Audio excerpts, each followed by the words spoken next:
What's going on YouTube? My name is Sweat. Welcome back to another tips and tricks video. Today we're going to be covering the most important Apex Legends settings. If you are new to the channel, please consider subscribing as it will really help me out. And if you find any information in this video useful, drop a fat thumbs up. Let's get right into it. We are going to start off with perhaps the most important setting in any shooter video game, and that is sensitivity. Although this is mostly preference, I am going to try to guide you in the right direction and give you a range to stick to while choosing your own. First of all, if you haven't tried 6.4 yet, I highly recommend doing so, as this is what I use and I find it to be most effective for my playstyle. Having the 6 regular sensitivity provides you enough range of motion to quickly grab items off the ground and monitor the surrounding areas, while the 4 ADS speed provides a nice aiming slowdown so you can be precise when shooting your targets. If you aren't finding 6.4 to be useful, perhaps try 6.3, 5.4, or 5.3. These should work fine as well. The second setting we are going to cover is the crouch button. Now you are going to want to have this set to hold, because this will allow you to bunny hop in Apex Legends, and this is a huge advantage. If this is set to toggle, it's not possible on controller, so just keep that in mind. In order to bunny hop, you will need to continuously press your jump and slide buttons after your initial slide. This is what it should look like when you have it down. Next up on the list is going to be the field of view setting. Field of view is exactly what it sounds like, in that it decides how much of the screen you will see.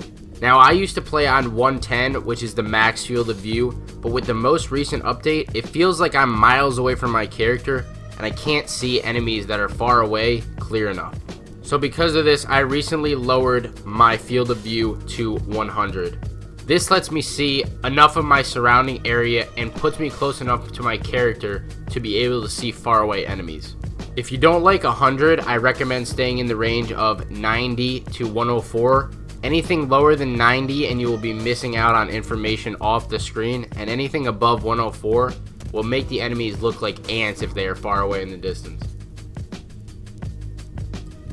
The fourth setting is the crosshair damage feedback, and you're going to want this on X with icon.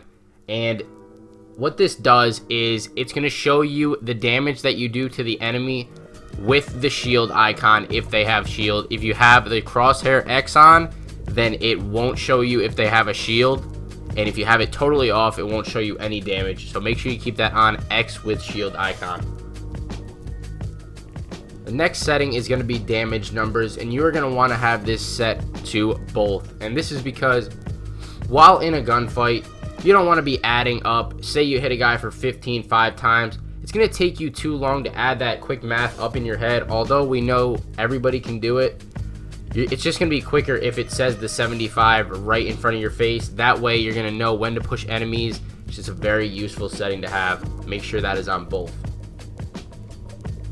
So last but not least, we're going to take a look at response curve, and I tried every single one of these out: classic, steady, fine aim, high velocity, linear, and the best one that I personally enjoy is the classic. I don't know why, it just feels the most clean to me.